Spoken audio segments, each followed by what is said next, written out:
గొప్పవారు.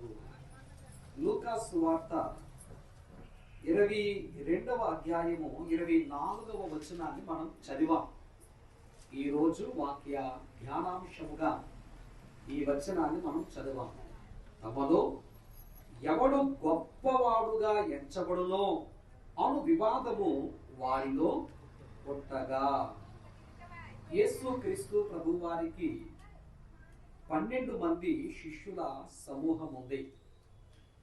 ఈ 12 మంది 3.5 సంవత్సరాలు యేసు ప్రభువారు వెన్నంటే ఉన్నవారు. పగలు ప్రభువారితో ఉన్నారు, రాత్రులు ప్రభువారితో ఉన్నారు. 3.5 సంవత్సరాలు ఈ 12 మంది ప్రభువారిని ఏ రోజు ఏ క్షణం కూడా విడిచిపెట్టలేదు. అందుకే ప్రభువారిని గురువు అన్నారు. ఈ 12 మంది ఏమన్నా చెప్పండి, శిష్యులు. యేసయ్య గురువు అయితే ఈ 12 మంది శిష్యులు. కాబట్టి చూడారా, ఈ 12 మంది శిష్యులను అంతటి ఒకానొక సమయంలో ఒక వివాదము పుట్టింది. అంటే వారి మధ్య ఒక చిన్న గొడవ చెలరేగింది.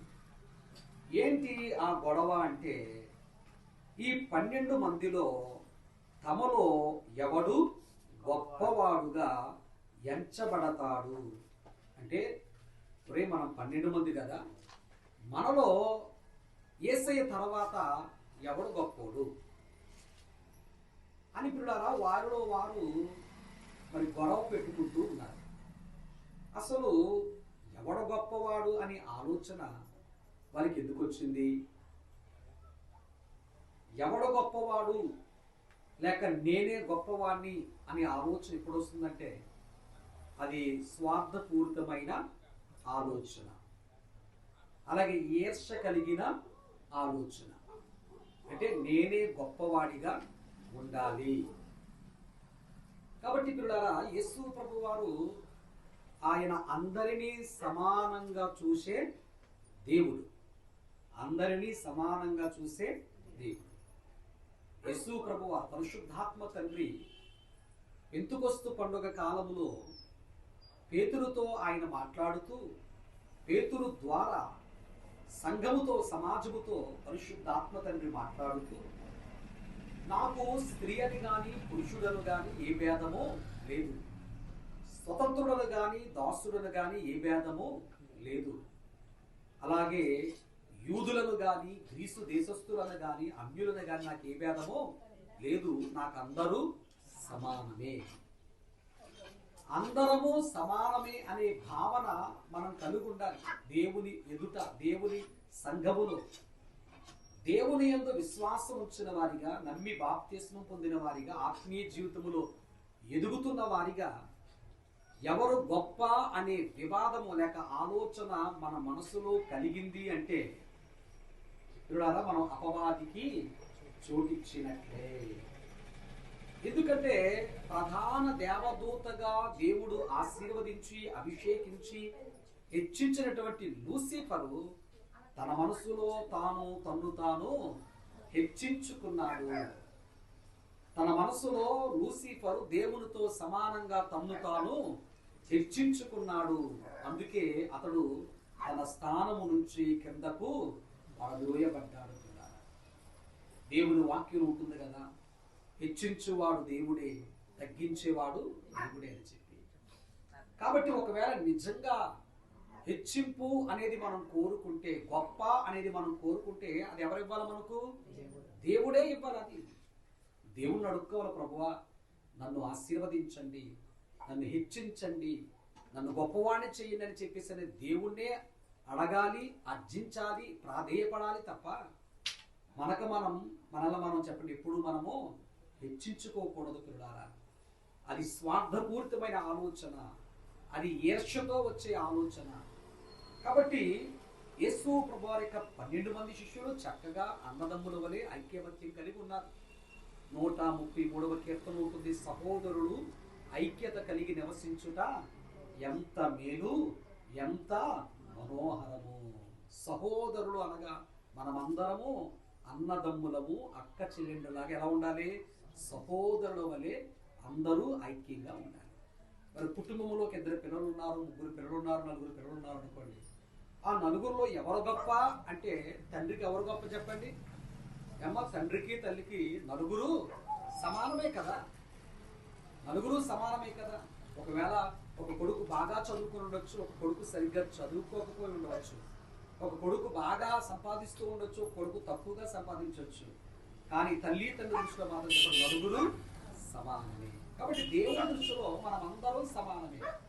దేవుడు మనల్ని సమానంగా చూస్తూ, సమానంగా ప్రేమిస్తూ, సమానంగా ఆశీర్వదిస్తూ ఉంటే మరి మనలో మనం ఒకరికంటే ఒకరు, ఎవరికంటే ఎవరు గొప్పవారు అన్న ఆలోచన నీకు కలిగిందంటే అది దేవుని తలంపు కాదు. అది ఎవరి తలంపు?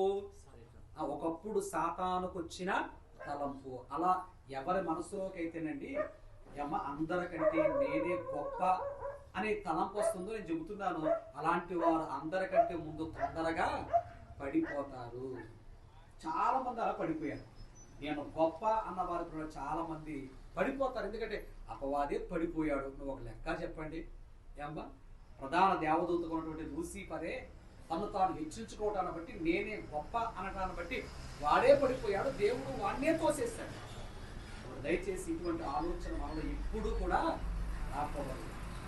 అందులో ప్రాముఖ్యంగా విశ్వాసుల మధ్య అటువంటి విభేదాలు రాకూడదు. సంఘంలో అటువంటి విభేదాలు రాకూడదు. పిల్లలారా, మనమందరము ఎక్కువే, మనమందరము గొప్పవారమే, అవసరమైతే మనమందరము చిన్నవారమే అన్నట్లుగా ఉండాలి. ఇక్కడ యేసు ప్రభువు శిష్యులు 12 మంది సంఘంలో, 12 మంది శిష్యుల గుంపులో ఎవరు గొప్ప, ఎవరు గొప్ప? నువ్వు గొప్ప, నేను గొప్ప. యేసే తర్వాత ఎవరు గొప్పవారిగా ఉంటారు అని పిల్లలారా వివాదం వారికి కలిగింది. మరి వీరు యేసు ప్రభు వారికి శిష్యులు. ఆ వివాదాన్ని యేసు ప్రభు వారే తీర్చారు. దాని గురించి మనం ఈ రాత్రి కొన్ని విషయాలు ధ్యానిద్దాం పిల్లలారా. మరి వీళ్ళు యేసు ప్రభు వారి యొక్క శిష్యులై ఉన్నారు. శిష్యులకు కొన్ని లక్షణాలు ఉండాలి. ఈ 12 మందినే యేసు ప్రభు వారి యొక్క శిష్యులు అని మనం సంబోధిస్తాం. మనమే కాదు, బైబిల్లో కూడా ఆయన శిష్యులను రాయబడి ఉంది. మరి ఈ 12 మందినే శిష్యులు అని ఎందుకన్నారు? ఇంకా యేసు ప్రభు దగ్గరికి చాలా మంది వచ్చేవారు కదా, కొన్ని వందల మంది, కొన్ని వేల మంది వచ్చేవారు కదా. మరి ఈ 12 మందే ఎందుకు శిష్యులయ్యారు అన్నగా, ఎవరైనా ఒకరికి శిష్యులు కావాలి అంటే వారిలో కొన్ని లక్షణాలు ఉండాలంటే అండి. ఆ లక్షణాలు ఏమిటయ్యా అంటే, మొదటి లక్షణము పిల్లారా, ఒకరి పట్ల ఒకరు ప్రేమ కలిగి ఉండాలి. శిష్యునికి ఉండవలసినటువంటి లక్షణం చూడండి. పరిశుద్ధ గ్రంథము నుంచి మత్తయి సువార్త 28వ అధ్యాయము 19వ వచనం చదవండి. మత్తయి సువార్త 28వ అధ్యాయము 19వ వచనం.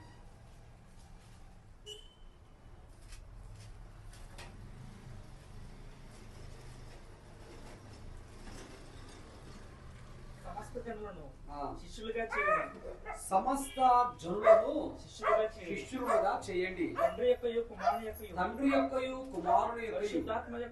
పరిశుద్ధాత్మను యొక్కయు నామములోనికి వారికి బాప్తిస్మము ఇవ్వండి. తండ్రి యొక్కయు కుమారుని యొక్కయు పరిశుద్ధాత్మను యొక్కయు నామములోనికి వారికి బాప్తిస్మం ఇవ్వండి. అలాగే సర్వ జనులను నా శిష్యులుగా చెయ్యండి. శిష్యులకు యేసే ఇస్తున్న ఆజ్ఞ, మీరే కాదు నా శిష్యులు, మీరు వెళ్ళి సర్వలోకానికి సువార్త ప్రకటించి బాప్తిస్మాలు ఇచ్చి ప్రజలందరినీ కూడా నా శిష్యులుగా చెయ్యండి అని యేసే అంటున్నాడు. అలాగే యోహాను సువార్త 15వ అధ్యాయము 8వ వచనాన్ని మనం చదివితే, మీరు బహుగా ఫలించుట వలన నా తండ్రి మహిమపరచబడును, అందువలన మీరు నా శిష్యులగుదురు. మనమందరము ఎవరి శిష్యులుగా మారిపోవాలట? యేసయ్య యొక్క శిష్యులుగా. 26 సంవత్సరాల క్రితం అనుకున్నాం.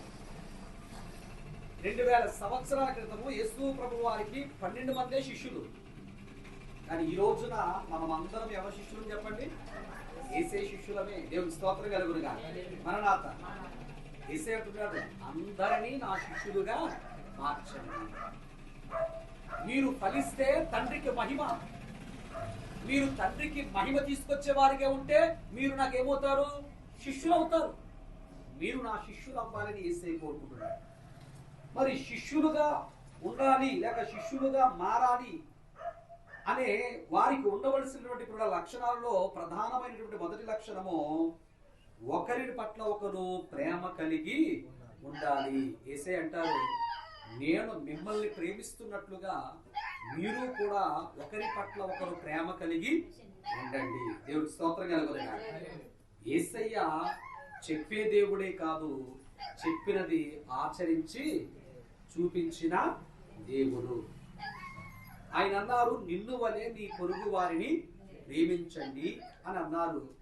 యేసయ్య కూడా చెప్పండి, ఆయన మనలందరినీ ప్రేమించాడు. ఎంతగా ప్రేమించాడయ్యా అంటే తన ప్రాణమును మన కొరకు శిలువ మరణము ద్వారా ఆయన బలిచ్చినంతగా మనల్ని ప్రేమించాడు. ఒకడు తన ప్రాణమును కంటే ప్రతిగా మరి ఏమైనా ఇవ్వగలడా అనే వాక్యం ఉంటుంది. దొంగోడు పట్టుకున్నాడు మనల్ని, ఏమా ఒంటరిగా దొరికాం మనం కటిక చీకట్లో. దొంగోడు పట్టుకున్నాడు, ఒంటి మీద కేజీ బంగారం ఉంది. దొంగోడు అడిగాడు, నీకు బంగారం కావాలా నీ ప్రాణం కావాలని అడిగాడు. అప్పుడు తీసేసుకుంటే ప్రాణం తీసేసుకోరా, నా బంగారం మాత్రం తీసుకెళ్తాంటామా మనం? ఏమంటాం మనం చెప్పండి? బాబు నీకు ఏం కావాలి పట్టుకోరా, నన్ను మాత్రం ఏమీ చేయొద్దు, నన్ను చంపొద్దు అంటాం. అంటే అన్నింటికంటే కూడా విలువైంది ఏమి చెప్పండి? ప్రాణం. ఇప్పుడు యేసయ్య నేను మిమ్మల్ని ఎంతో ప్రేమిస్తున్నాను అని చెప్పాడు. మరి యేసయ్య నా కోసం నువ్వు నన్ను అంతగా ప్రేమించావు కదా, మరి నన్ను అంతగా ప్రేమించిన నా కోసం నువ్వేమిచ్చావు, ఏం పెట్టావు అని అంటే ఆయన ఏం పెట్టాడు చెప్పండి? అన్నిటికంటే కూడా విలువైన ప్రాణాన్ని మన కొరకు పెట్టి మన పట్ల యేసయ్యకు ఎంత ప్రేమ ఉందో ఆయన ఆచరించి చూపించాడు. దేవుడికి స్తోత్రం కలుగునుగాక. మరణాత. కాబట్టి ప్రియులారా, యేసు ప్రభువారు ఆయన మనల్ని ఎంతో ప్రేమించారు. ప్రేమించిన యేసయ్య ఆయన శిష్యులకు చెబుతున్న మాట ఏమిటంటే, నేను మిమ్మల్ని ప్రేమించినట్లుగా మీరు కూడా ఒకరినొకరు ప్రేమించుకోండి, నిన్ను వలేది పొరుగు వారిని ప్రేమించండి. అవతల వాడు ఆకలితో అలమటిస్తున్నా కనీసం ఒక పూట వాడికి మనము భోజనము కూడా, ఒక పూట కూర కూడా, ఒక జత వస్త్రాలు కూడా ఇవ్వలేనంత గొప్ప ప్రేమికులు మనం. ఇక ఆఖరికి ప్రాణం పెడతారన్నాం అనుకోండి, నీకోసం ఏది చేస్తానయ్యా అంటాం. మనం నీకోసం నేను చావాల్సిన అవసరం నాకేమొచ్చింది, నీ చావేదో నువ్వు చావు. ఇంకా చెప్పాలంటే మొత్తం నా చుట్టూ ఉన్న వాళ్ళందరూ చచ్చిపోయినా పర్లేదు కానీ నేను మాత్రం మిగిలితే చాలు అనుకునేంత భయంకరమైన స్వార్థపరులు మనకున్నారు. కాబట్టి యేసు ప్రభువారు ప్రేమ అలాంటిది కాదు. యేసు ప్రభువారు ప్రేమించుకోండి అన్న ప్రేమ మనం ఇతరులను ప్రేమించే ప్రేమ కాదు పిల్లారా. కాబట్టి యేసయ్య శిష్యులుగా మారాలి అంటే ఆ శిష్యులుగా మారవలసిన వాడికి ఉండవలసిన మొట్టమొదటి అర్హత ఏమిటంటే పిల్లారా, వాడు తాను ఎలా ప్రేమించుకుంటున్నాడో ఇతరులను కూడా అలాగే ప్రేమించాలి. అలా ప్రేమించబద్ధుడై ఉండేవాడే యేసయ్యకి ఏమవుతాడు చెప్పండి? శిష్యుడు అవుతాడు. దేవునికి స్తోత్రం కలుగునుగాక. మరణాత. ఇక రెండవది ఏమిటంటే పిల్లారా, తన్ను తాను తగ్గించుకుని వాడే యేసయ్య శిష్యుడు. తన్ను తాను తగ్గించుకునేవాడే యేసయ్య శిష్యుడు. లోకంలో కొంతమంది గురువులు ఉంటారు. ఏమ్మా వారు ఏమంటారంటే, ఒరే నేను ఎలా మాట్లాడుతున్నావు చూసావా నువ్వు, నేను ఎలాగైతే పొగరగా మాట్లాడుతావు, నా శిష్యుడు నువ్వు కూడా తగ్గకూడదు రోయ్, నువ్వు కూడా నాలాగే మాట్లాడాలి, అప్పుడే నా శిష్యుడు అవుతావు అంటారు. లేక నేను 10 మందిని ఎలాగైతే మోసం చేసి దోచుకుంటున్నాను, నా శిష్యుడు అవ్వాలంటే నువ్వు కూడా చెప్పండి అలా దోచుకుంటేనే, 10 మందిని మోసం చేస్తేనే నా శిష్యుడు. నువ్వు ఎవరి శిష్యుడు అవుతున్నావు, లేక ఎవరి శిష్యుడు అనుకుంటున్నావు? నువ్వు నాలా ఉండాలి, నాలా మాట్లాడాలి, నాలా గంభీరంగా ఉండాలి, నాలా దోచుకోవాలి, నాలా పాలు చేయాలి, అప్పుడే నా శిష్యుడు అవుతాడు. నిజమే, ఆ గురువు అదే కోరుకుంటున్నాడు కాబట్టి ఆ శిష్యుడు కూడా అలాగే తయారవుతాడు. మరి మన గురువు అయినటువంటి నిజమైన గురువు అయినటువంటి యేసు ప్రభు వారు ఎలాంటి గురువు? ఏమ్మా ఆయన అందరూ ప్రేమించే గురువు కాబట్టి ఆయన శిష్యులైన వారు కూడా ఏమంటారు చెప్పండి? మీరు కూడా అందరినీ ప్రేమించండి, అప్పుడే నా శిష్యులు అవుతారు. రెండవది పిల్లారా, గురువు అయినటువంటి యేసు ప్రభు వారు తన్ను తాను ఎంతగానో చెప్పండి తగ్గించుకున్నాడు. తగ్గించుకున్నాడు ఏది చెప్పండి? ఏమ్మా మనం ఆయన చెప్పారు, మన పిలుపు పత్రిక మీకు మొదటి రోజునే ఆ వాక్య సందేశాన్ని అందించాను. ఆయన దేవునితో సమానముగా అత్యున్నతమైన సింహాసనం మీద కూర్చుని అర్హత కలిగి భాగ్యం కలిగి ఉన్నవాడు అయినప్పటికీ అది విడిచిపెట్టకూడని భాగ్యం అయినప్పటికీ కూడా ఆయన తన్ను తాను మన కొరకు తగ్గించుకొని దాసునిగా రిక్తునిగా ఆయన భూమి మీద మానవునిగా జన్మించి తన్ను తాను తగ్గించుకున్నాడనే వచనాన్ని పిల్లల పిలుపు పత్రిక 2వ అధ్యాయంలో మనం ధ్యానిస్తాం. కాబట్టి యేసు ప్రభువు తను తాను తగ్గించుకొని మానవుడిగా దాసుడుగా రిక్తుడిగా పుట్టాడు. ఇంకా ఎంత తగ్గించుకున్నాడయ్యా అంటే కడవరి రాత్రి శిష్యుల పాదాలు పట్టుకుని అంతగా తన్ను తాను తగ్గించుకున్నాడు. దేవుడికి స్తోత్రం కలుగును గాక. మరి ఆయన శిష్యులు అవ్వాలి, ఆయన బిడ్డలం అవ్వాలి అని అనుకునే వారం మనం కూడా చెప్పండి, తగ్గించుకోవాలో వద్దా? చెప్పండి, తగ్గించుకోవాలో వద్దా? ఎంత తగ్గించుకోవాలి? ఆయనే కాళ్ళు పట్టుకుంటే నువ్వు కాళ్ళు పట్టుకోవా? ఆయనే పిల్లారా ఒక భేదవానిగా లేకపోతే ఒక దాసునిగా మారిపోతే నువ్వు అవసరమైతే ఆయన కొరకు దాసుడుగా మారవా? చాలా మంది అంటారు, నేనేంటో తెలుసా, నా స్థితి ఏంటో తెలుసా, నా స్థాయి ఏంటో తెలుసా అంటారు. అవునా కదా చెప్పండి. ఏమ్మా నిజమే, నువ్వు గొప్పవాడివి. ఎక్కడ? నీ ఇంటికాడ నువ్వు గొప్పవాడివి, లేకపోతే నువ్వు పనిచేసే చోట నువ్వు గొప్పవాడివి అయి ఉండొచ్చు. కానీ దేవుని సన్నిధిలో పిల్లారా మనమందరము ఒక్కటే. అవసరమైతే చెప్పండి, అందరికంటే నేనే గొప్ప, తక్కువ అని అనుకోవాలి మనం. దేవుడికి స్తోత్రం కలుగునుగా. మరణాత ఒకవేళ ఎవరైనా సరే సంఘం బయట మిమ్మల్ని, మీ సంఘంలో ఒక 50 మంది ఉంటారు కదా, లేక ఒక 100 మంది ఉంటారు కదా, అందులో ఎవరు గొప్ప అని అడిగారు అనుకోండి, అప్పుడు మనం ఏం చెప్పాలంటే ఎవరు గొప్ప నాకు తెలియదు కానీ అందరికంటే ఎవడు చిన్నవాడు అంటే చెప్పండి, అందరికంటే నేనే చిన్నవాడిని అని ఎవరైనా చెప్తారా చెప్పండి? ఎవడు గొప్పోడా, ఇంకెవడు గొప్పోడు, నీకు తెలియదేమో, నేనే. మీ సంఘంలో ఉన్న 90 మందిలో 100 మందిలో ఎవరయ్యా గొప్ప అంటే చిచ్చి అందరూ పనికి మాలోళ్ళే, నేను ఒక్కడనే గొప్పోడిని, అందరికంటే నేనే ముందెళ్తాను ప్రార్థనకి, లేకపోతే నేనే చేపలు మడతెడతాను, లేకపోతే నేనే మైక్ సెట్ పెడతాను, లేకపోతే నేనే పాస్టర్ గారి చుట్టూ తిరుగుతాను, లేకపోతే పాస్టర్ గారు లేకపోతే నేనే కార్యక్రమాన్ని నడిపిస్తాను, లేకపోతే నేనే అందరి దగ్గర డబ్బులు కలెక్ట్ చేస్తాను, నేనే క్రిస్మస్లు చేస్తాను, నేనే సహకారం చేస్తాను. కాబట్టి చెప్పాలంటే నేనే గొప్పోడిని అని అనుకుంటారు తప్ప, లేదు మా సంఘంలో 100 మంది ఉంటే 100 మంది కంటే అంటే 99 మంది కంటే ఎవడో తక్కువ అంటే నేనే, ఎవడు గొప్పడో నాకు తెలియదండి అని ఎవరన్నా చెప్తారా చెప్పండి? అసలు ఎవరు కూడా తమను తాము తగ్గించుకోవటానికి ఏమాత్రం కూడా సంఘాల్లో గొడవలు ఎందుకు వస్తాయంటే చెప్పండి, ఇలా హెచ్చించుకోవటాన్ని బట్టి గొడవలు వస్తాయి. అవునా కదా చెప్పండి? ఎవరికి వాళ్ళు తగ్గించుకుంటూ ఉన్నారనుకోండి, అసలు గొడవలు వస్తాయంటారా? కుటుంబంలో కూడా చెప్పండి గొడవలు ఎందుకు వస్తాయంటే చెప్పండి, ఎవరు తగ్గకపోతే చెప్పండి గొడవలు వస్తాయి. లేదు ఒకరిని బట్టి ఒకరు తగ్గించుకున్నారు అనుకోండి, ఎవరో చెప్పండి గొడవలు రావు. సమస్యలకు కారణం పిల్లారా, అది సంఘంలో కావచ్చు, సమాజంలో కావచ్చు, లేకపోతే కుటుంబంలో కావచ్చు. సమస్యలకు కారణం, గొడవలకు కారణం పిల్లారా ఏంటంటే ఒకరినొకరు తండ్రి తమ్ము తాము హెచ్చించుకోవటాన్ని బట్టే. దేవుడికి స్తోత్రం కలుగునుగా. హల్లెలూయా. మరణాత భార్యాభర్తలు కూడా చెప్పండి, ఒకరొకరు ఏం చేసుకోవాలట, తగ్గించుకమ్మా. మీ భార్యాభర్తల్లో ఎవరు గొప్ప అని భార్యని అడిగితే భార్య ఏం చెప్పాలి? నా భర్త గొప్పోడండి, నా భర్త తర్వాతే నేను అని చెప్పాలి. ఒకవేళ భర్తను అడిగితే భర్త ఏం చెప్పాలి చెప్పండి? నా భార్య గొప్పదే, నిజమే, నా భార్య తర్వాతే నేను అని అన్నారు అనుకోండి, అమ్మో ఎంత మంచి భర్త అంటారు, నాకు ఎంత మంచి భార్య అంటారు. నిజమే. ఇప్పుడు ఆ సందర్భాల్లో ఆ భార్య భర్తకు ఎంత లోబడుతుందో భర్త కూడా చెప్పండి భార్యకు లోబడాలంటండి. లోబడితేనే ఇప్పుడు సమానత్వం, లోబడితేనే అది ప్రేమ, లోబడితేనే అది గౌరవం. కాబట్టి ఇప్పుడు ఇక్కడ ప్రతి విషయంలో మనం తగ్గించుకోవాలి. ఒకవేళ ఎవడైనా సరే నేను నీకంటే గొప్పోడ్రా అన్నాడు అనుకోండి, చాలా సంతోషం. నిజమే నేనే చెప్దాం అనుకుంటున్నాను, నువ్వు నాకంటే గొప్పోడిగా అన్నారు అనుకోండి, అక్కడ ఏముండదు చెప్పండి, గొడవ ఉండదు కదా. అందుకని ఎందులో గొప్ప అని చెప్పేసి మనం అక్కడ ఆ మాటను కొద్దిగా రెట్టించామనుకోండి, ఏమొస్తుంది చెప్పండి, గొడవ వస్తుంది. ఎందులో గొప్ప, నాకంటే నువ్వు గొప్ప, నేను 4 గోడలు కట్టించాను, నువ్వు 1 గోడని కట్టించావా, లేకపోతే నేను సున్నం కొట్టించాను, నువ్వేమో కొట్టించావా, అయితే నేను పాస్టర్ గారికి 10,000 కారికి ఇచ్చాను, నువ్వు ఎప్పుడైనా ఇచ్చావా అన్న అనుకోండి, ఏమొస్తుంది చెప్పండి, అక్కడ గొడవ వస్తుంది. లేదు నాన్న, ఈ గుడంతా నేను కట్టించినా పాస్టర్ గారిని నేనే పోషిస్తున్నా, నాకంటే చెప్పండి నువ్వే గొప్పోడురా అన్నావు అనుకోండి చెప్పండి, వెంటనే సమస్య పోతుంది. దేవుడి స్తోత్రం కలుగునుగా. మరణాత. కాబట్టి యేసు క్రీస్తు ప్రభువారు శిష్యుడము కావాలి అంటే వారికి ఉండవలసినటువంటి పిల్లారా 3వ లక్షణం ఏమిటయ్యా అంటే, 3వ లక్షణం పిల్లారా తమ్ము తాము మీ గురువే ఏమ్మా సర్వశక్తిమంతుడయ్యుండి రిక్తుడిగా బానిసగా పుట్టాడు, మానవుడిగా పుట్టాడు కదా. ఆయనే అంత తగ్గించుకున్నప్పుడు ఆయన శిష్యుడుగా నువ్వు తగ్గించుకోవా? నీ గురువే చెప్పండి మనుషుల పాపాత్ముల పాదాలు పట్టుకున్న వాళ్ళ పాదాలు కడిగినప్పుడు నీవు పాపాత్ముల పాదాలు పట్టుకోవా? అంటే మన గురువే పిల్లారా అంతగా తగ్గించుకున్నప్పుడు నిజముగా నేను యేసయ్య శిష్యులను కావాలి అంటే ఈ లక్షణము మీలో ఉంటేనే యేసయ్య శిష్యులు అవుతారు.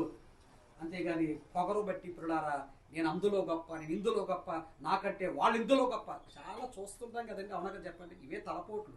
మా పాస్టర్ గారికి వచ్చే తలపోట్లు ఏంటి చెప్పండి. ఇవే తలపోట్లు మట్టండి. కొన్ని సందర్భాల్లో ఆ భోజనాలు కూడా ఎవరికారు తగ్గరు, ఈ పాటలు పాడే కదా ఎవరికారు తగ్గరు, ఈ ప్రార్థన చేసే కదా చెప్పండి ఎవరికాళ్ళు తగ్గరు. కొన్ని సంవత్సరాలు వచ్చిన తర్వాత పిల్లారా ఇంకా చెప్పాలంటే పాస్టర్ గారి కంటే నేనే గొప్ప, పాస్టర్ గారి కంటే చెప్పండి నేనే గొప్ప, వాళ్ళిద్దరు మానేస్తే నేను చేసేస్తాను అనే అంతగా చెప్పండి హెచ్చింపు పడిపోతారు అన్నమాట. దేవునికి స్తోత్రం కలుగునుగా. మరణాత లేదు. ఒకవేళ మా పాస్టర్ గారు పాపం ఆయన 5వ తరగతి చదివాడు, ఏమంటే నేను పిహెచ్డి చేశాను, అయినప్పటికీ అతడు దేవుడు అభిషేకించిన వాడు కాబట్టి అతడు నాకంటే ఎవరు తగ్గించుకుంటారు చెప్పండి. అలాగే దేవునికి స్తోత్రం కలుగునుగా. మధ్య చాలా మంది చదువుకున్న వారు చెప్పండి వారి సంఘానికి ఏమైపోతున్నారు, దూరం అయిపోతున్నారు. కారణం ఏంటంటే పిల్లారా మా పాస్టర్ గారు నాకంటే ఇందులో గొప్ప అంటే నిన్ను నువ్వు హెచ్చించుకుంటున్నావు. యేసు ప్రభువారు ఉన్నటువంటి తగ్గింపు నీలో లేదు. నిజమే పిల్లారా అతడు నీకంటే చాలా పరికరాల వరకు కావచ్చు, కానీ యేసయ్యలో ఉన్న గుణం ఈరోజు నీలో ఉంటే నీకంటే తక్కువ వానికంటే కూడా చెప్పండి ఇంకా నువ్వు ఏం చేసుకుంటావు చెప్పండి, తగ్గించుకుంటావు. దేవుడి స్తోత్రం కలుగునుగా. ఇక్కడ అద్భుతమైనటువంటి మాట ఇందాక మనం చదువుకున్న పిల్లల లూకా సువార్తలో యేసు క్రీస్తు ప్రభు వారు చెప్పారు. లూకా సువార్త 22వ అధ్యాయము ఇందాక మనం చదవాలి కదా, 22వ అధ్యాయము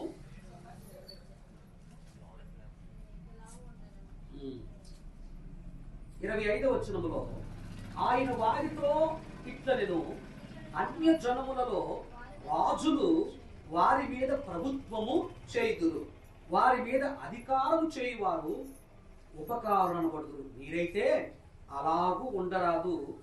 మీలో గొప్పవాడు చిన్నవాని వలెను, అధిపతి పరిచారకుల వలెను ఉండవలెను. అనగా లోకపు ప్రభుత్వానికి అధికారానికి అధికారులకు, యేసయ్య ప్రభుత్వానికి యేసయ్య అధికారానికి అధికారులకు చాలా వ్యతిరేకమైనటువంటి విధానాలు ఉన్నాయి ఏదండి. కారణం ఏంటంటే ఈ లోకపు ప్రభుత్వంలో అధికారులు ప్రజల చేత సేవ చేయించుకుంటారు, కానీ యేసయ్య ప్రభుత్వంలో నువ్వు అధికారిగా ఉండాలంటే నువ్వు ప్రజలకు సేవ చేయాలి. ఈ లోకపు ప్రభుత్వపు అధికారులు ఏమో ప్రజల చేత కాళ్ళు పట్టించుకుంటారు, నువ్వు యేసయ్య ప్రభుత్వంలో అధికారిగా ఉండాలంటే నీవు ప్రజల కాళ్ళు. ఇక్కడ ఏమైంది చెప్పండి, రివర్స్ అయింది కదా ఏతల్లి. ఈ లోకపు ప్రభుత్వంలో నాయకులు గొప్పోళ్ళు, అధికారులు గొప్పోళ్ళు, వారికంటే ప్రజలు చిన్నవారు. కానీ యేసయ్య ప్రభుత్వంలో ప్రజలే గొప్పవారు. ఏమా మనకి కూడా మరి రాజ్యాంగంలో ఉందనుకుంటాను, లేకపోతే అప్పుడప్పుడు రాజకీయ నాయకులు ఏమని చెప్తారంటే మా ప్రభుత్వంలో ప్రజలే ప్రభువులు అంటారు. ప్రజలే ఉంటారు చెప్పండి, ప్రజలే ప్రభువులు. మరి మేము ప్రభువులు అయితే మరి మీరేమవుతారు, మా సేవకులు అవుతారు మీరు. అంటే ప్రభుత్వపు నాయకులు అధికారులు అందరూ కూడా ప్రజలకు ఏం చేయాలి చెప్పండి, సేవ చేయాలి. మేము నాయకులము, మేము అధికారులము, మేము ప్రభువులము, మీరు మా సేవకులుగా ఉండాలి. కానీ మరి అలా ఉంటుందంటారా ప్రభుత్వాల్లో? ఎప్పుడు ప్రభుత్వంలో అలా ఉంటుందంటారా? ఏమా మనమే ఈ లోక సంబంధమైన అధికారుల దగ్గరికి చెప్పండి చెయ్యి పట్టుకోవాలి. అయితే మొన్న ఒక వీడియో చూస్తాను ఏంటి అంటే అయితే ఒక గవర్నమెంట్ హాస్పిటల్లోకి వెళ్ళి ఒక వ్యక్తి పేషెంట్ వివరాలు అడుగుతున్నాడట డాక్టర్ గారిని. అడుగుతుంటే ఆ డాక్టర్ గారు పాపం వచ్చాయి, నన్ను ఏమనుకున్నావు నువ్వు, నేను సూపరింటెండెంట్ అండి నేను, కాబట్టి నా ముందు చేతులు పెట్టుకొని మాట్లాడు అంటున్నాడు. అంటాడు ఆయన, నువ్వు చేతులు పెట్టుకొని వినయంగా మాట్లాడితేనే నేను నీకు సమాధానం చెప్తాను, లేకపోతే నీకు సమాధానం చెప్పను, బయటకు పో అంటాడంట ఆయన. దేన్ని బట్టి అతనికి అంత గర్వం అంటే ఇప్పుడు అతను ఒక ప్రభుత్వపు ఉద్యోగిగా ఉన్నాడు కాబట్టి, అతడు ఒక హాస్పిటల్ అంతటికి నాయకుడిగా ఉన్నాడు కాబట్టి ప్రజలంటే చెప్పండి వారికి చిన్న చూపు. అది లోకపు ప్రభుత్వం. కానీ యేసయ్య ప్రభుత్వంలో నువ్వు నాయకుడు అయితే నువ్వు అందరికంటే చిన్నవాడిగా ఉండాలి. దేవునికి స్తోత్రం కలుగును గాక. అది నువ్వు అధిపతిగా ఉండాలనుకుంటే నువ్వు అందరికీ సేవ చేసేవాడిగా, ఇక్కడ నా ప్రభుత్వం వ్యతిరేకమైంది, ఈ లోకపు ప్రభుత్వం కంటే నా ప్రభుత్వం, నా పద్ధతులు ఇవన్నీ కూడా దానికి వ్యతిరేకంగా ఉంటాయి. కాబట్టి ఎవరైతే సంఘంలో అందరికంటే గొప్పవారిగా ఉండాలని ఆశిస్తున్నారో మీరు మిగతా 99 మందికి పరిచర్య చేసేవారిగా ఉంటేనే మీరు నా దృష్టిలో గొప్పవారు. దేవునికి స్తోత్రం కలుగును గాక. హల్లెలూయా. నీకు అర్థమైందండి? ఏమ్మా, నేను సంఘంలో గొప్పవాడిగా ఉండాలి అని నువ్వు అనుకుంటే మిగతా సంఘస్థులందరికీ నువ్వు ఎలా ఉండాలి చెప్పండి? ఒక పనివాడిగా. అది అప్పుడే దేవుని దృష్టిలో నువ్వు చెప్పండి అందరికంటే అప్పుడు గొప్పడు అనిపించుకుంటా. దేవుని స్తోత్రం కలుగును గాక. మరణాత మరణాత ఇది పూర్తి వ్యతిరేకం అండి. కానీ ఈ దేవుని యొక్క ప్రభుత్వపు విధానాలు ఏవి కూడా ఇప్పుడు చెప్పండి సమాజంలో, సంఘంలో ఏవి జరగో. లోకములో ఉన్నటువంటి చెప్పండి అధికారాల విధానాలు ఎక్కడికి వచ్చేసాయి? సంఘంలో కూడా వచ్చేసాయి. కాబట్టి ఇప్పుడు దేవదాసయ్య గారు అన్నారు, లోకముతో నీ సంఘము కూడా ఏకమాయును. అంటే లోకపు పద్ధతులన్నీ, లోకపు అధికారాలన్నీ, లోకపు సుఖాలన్నీ ఇప్పుడు అన్నీ ఎక్కడికి వచ్చేసాయని చెప్పండి? సంఘంలోనికి వచ్చి సంఘాన్ని, దేవుని సంఘాన్ని అపవాది నాశనం చేయాలని ప్రయత్నిస్తూ ఉన్నాడు ఇప్పుడు. కాబట్టి ఇక్కడ శిష్యునికి ఉండవలసిన మొట్టమొదటి లక్షణం ఏంటి చెప్పండి? ఒక శిష్యుడికి ఉండవలసిన మొట్టమొదటి లక్షణము అతడు ఇతరులను ప్రేమించేవాడై ఉండాలి. రెండవది తన్ను తాను అందరికంటే మీ సంఘం 10 మంది అయితే నువ్వే అందరికంటే తక్కువ, 100 మంది అయితే నువ్వే అందరికంటే తక్కువ, 1000 మంది అయితే చెప్పండి నువ్వే అందరికంటే తక్కువ. అలా నిన్ను నీవు అంటే నేను నిలిచిపోతే యేసయ్యే అది యేసయ్య నీ గురువే తగ్గించుకున్నాడు కదా, నువ్వెందుకు తగ్గించుకో? ఆ స్వభావం నీకెందుకు కదా? అప్పుడే నువ్వు ఆయనకి ఏమవుతావు? శిష్యుడు అవుతావు. ఇక మూడవది ఎప్పుడారా? శిష్యుడు అంటే అతడు ఆ గురువును వెంబడించేవాడై ఉండాలి. దేవునికి స్తోత్రం కలుగును గాక. హల్లెలూయా. మరణాత మత్తయి సువార్త 4వ అధ్యాయం 16-17 వచనాలు ఉంటుంది.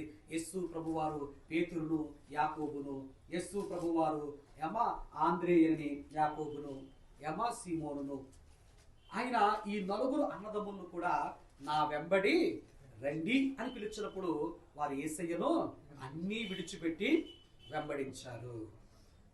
అంటే మనము ఎవరికైనా శిష్యులము కావాలి అంటే మనం ఎవరినైతే గురువుగా ఎంచుకున్నామో వారిని ఏం చేయాలి? మనము వెంబడించాలి.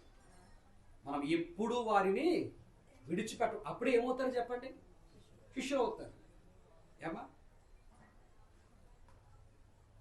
ఇప్పుడు ఉదాహరణకి ఒక పాస్టర్ గారు కూడా మనం తిరుగుతున్నాం అనుకోండి, అప్పుడు బయట టాక్ ఏమొస్తుంది, లేక బయట ఏమైనా మాట్లాడుకుంటారంటే మీ గురువు గారు రాలేదా అంటే రావనగా చెప్పండి.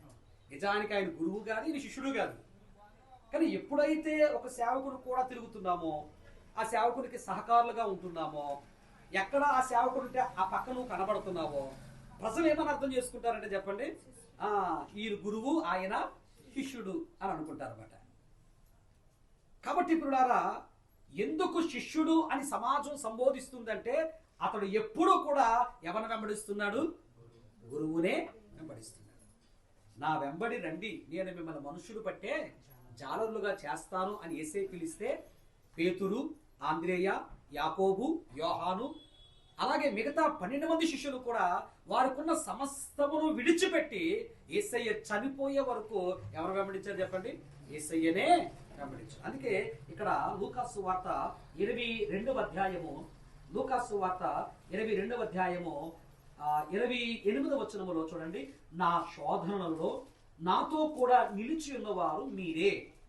నా శోధనలలో నాతో కూడా నిలిచి ఉన్నవారు మీరే గనుక నా తండ్రి నాకు రాజ్యము నియమించినట్లుగా నా రాజ్యములో నా బల్ల యొద్ద అన్నపానములు పుచ్చుకొని సింహాసనముల మీద కూర్చుండి ఇశ్రాయేలు 12 గోత్రముల వారికి మీరు తీర్పు తీర్చుటకై నేను మీకును రాజ్యములో. దేవునికి స్తోత్రం కలుగును గాక. హల్లెలూయా. యేసు ప్రభువు తన శిష్యులతో అంటున్నారు, నా శోధనలో మీరు నాతో వెన్నంటి ఉన్నవారు. అనగా గురువు గారు కష్టాల్లో ఉన్నప్పుడు, గురువు గారు శోధనలో పడిపోయినప్పుడు, గురువు గారు ఒంటరిగా ఉన్నప్పుడు, గురువు గారు వ్యాధిలో ఉన్నప్పుడు, గురువు గారు బాధల్లో ఉన్నప్పుడు పిల్లలారా ఈ 12 మంది శిష్యులు కూడా ఎప్పుడు ఎవరు విడిచిపెట్టలేదు? యేసయ్యను యేసయ్య చెప్తున్నాడు, నా శోధనలో మీరు నన్ను విడిచిపెట్టగా నా వెన్నంటే. అది ఒక శిష్యుడికి ఉండవలసిన లక్షణం ఏంటంటే కూడా అలాగే ఉండాలి. అప్పుడే నీవు యేసయ్యకు లేక ఆ గురువుకు నిజమైన శిష్యుడవు అవుతావు. దేవునికి స్తోత్రం కలుగునుగాక. మరణాత ఆ గురువును మనం విడిచిపెట్టకూడదు. యేసయ్య అంటున్నాడు, నా శోధనలో మీరు నన్ను విడిచిపెట్టలేదు కాబట్టి నా తండ్రి నాకు ఒక రాజ్యాన్ని ఇవ్వబోతున్నాడు. దేవుడికి స్తోత్రం కలుగునుగాక. నేను నా తండ్రిని విడిచిపెట్టలేదు కాబట్టి నా తండ్రి నాకు ఒక రాజ్యాన్ని నియమించబోతున్నాడు. నా రాజ్యములో మీరు నాతో పాటు కలిసి నా బల్ల యొద్ద కూర్చుని అన్నపానములు మీరు పుచ్చుకుంటారు. అన్నపానములు పుచ్చుకోవటం మాత్రమే కాదు, నా రాజ్యం అంటే నా తండ్రి నాకిచ్చే రాజ్యములో మీరు నాతో పాటు 12 సింహాసనాల మీద కూర్చొని ఇశ్రాయేలీయుల 12 గోత్రాల వారికి మీరే న్యాయాధిపతులుగా ఉండి తీర్పు తీరుస్తారు. దేవునికి స్తోత్రం కలుగునుగాక. నా తండ్రి నాకు రాజ్యం ఇచ్చినట్లుగా నేను కూడా మీకు రాజ్యాన్ని ఇవ్వబోతున్నాను. దేవునికి స్తోత్రం కలుగునుగాక. మరణాత గలిలయ సముద్రమును పిరుడారా వలలు పట్టుకొని చేపలు పట్టుకునే ఆ జాలర్ని దేవుడు రేపు ప్రొద్దుట ఎలా మారుస్తున్నాడు చెప్పండి? ప్రపంచానికి తీర్పు తీర్చే న్యాయాధిపతులుగా. పామరులకు జ్ఞానం లేనివారు, ఎన్నిక లేనివారు, ఏమాత్రం యోగ్యత లేనివారు, ఎవరు గౌరవించే స్థితిలో లేని వారు ఈ రోజు దేవుడు రేపు పొద్దుట ఆయన ఎలా మార్చబోతున్నారంటే ప్రపంచంలో ఉన్న పిల్లల అన్ని గోత్రాల వారికి కూడా తీర్పు తీర్చే న్యాయాధిపతులుగా. ఇంత ఆధిక్యత నీకు ఎలా వచ్చిందయ్యా అంటే వారు గురువుని విడిచిపెట్టక వెంబడించిన వారు. దేవునికి స్తోత్రం కలుగునుగాక. హల్లెలూయా. మనం యేసయ్యను గురువుగా భావించుకుంటే ఆయన విడిచిపెట్టకూడదు. ఒకవేళ మీరు నన్ను గురువుగా భావించుకుంటే చెప్పండి, మీరు నన్ను విడిచిపెట్టకూడదు. నేను ఎవరినైనా గురువుగా భావించుకుంటే చెప్పండి, ఆయన నేను విడిచిపెట్టకూడదు. దేవునికి స్తోత్రం కలుగునుగాక. అప్పుడే నేను వారికి శిష్యుని అవుతాను, మీరు నాకు శిష్యులు అవుతారు. మనం అందరం చెప్పండి, యేసయ్యకు. దేవునికి స్తోత్రం కలుగునుగాక. మరణాత. కాబట్టి యేసయ్య అంటున్నాడు, నా శిష్యులారా, మీలో మీరు ఎవరు గొప్పవారు అనే వివాదం మీకు వద్దు నాయన. మీలో మీరు గొప్పవారిగా ఉండాలంటే ఎవడు అందరికంటే తక్కువవాడుగా ఉంటాడో వాడి అందరికంటే గొప్పవాడు. కాబట్టి ఈ హెచ్చింపు, తగ్గింపు, గొప్పతన విషయం పక్కన పెడితే అసలు మీరు నాకు శిష్యులు అవ్వాలంటే ఈ లక్షణాలు మీలో ఉండాలి. అది ఉంటేనే మీరు నా శిష్యులు అవుతారు. ఇప్పుడు యేసయ్య 12 మందేనా ఆయన శిష్యులు? మనం కూడా ఆయన శిష్యులమా కదా? ఇందాక మీకు చెప్పారు కదా నేను, మార్కు సువార్త 16-17లోను, మత్తయి సువార్త 28-19లో కూడా మీరు సర్వలోకానికి వెళ్ళి సర్వసృష్టికి సువార్తను ప్రకటించండి, సర్వమానవులను కూడా తండ్రి యొక్క కుమారుని యొక్క పరిశుద్ధాత్మ నామమున వారికి బాప్తిస్మము ఇవ్వండి, ప్రజలందరినీ నాకు శిష్యులుగా చేయండి. అంటే 12 మంది శిష్యులలో ఏ లక్షణాలు ఉండాలో ఈరోజు మన అందరిలో కూడా చెప్పిన లక్షణాలు ఉంటేనే మనం యేసయ్యకి ఏమవుతాం. ఈ లక్షణాలు లేకపోతే నీవు యేసయ్యకి ఎప్పటికీ చెప్పండి శిష్యుడువు కాలేవు. మనమందరము యేసయ్య శిష్యులుగా మారిపోవాలి. అట్టి భాగ్యం వాక్య ధ్యానము ద్వారా పరిశుద్ధాత్మ తండ్రి దయచేయును గాక. ప్రార్థన. పరమ తండ్రి నీకు వందనాలు.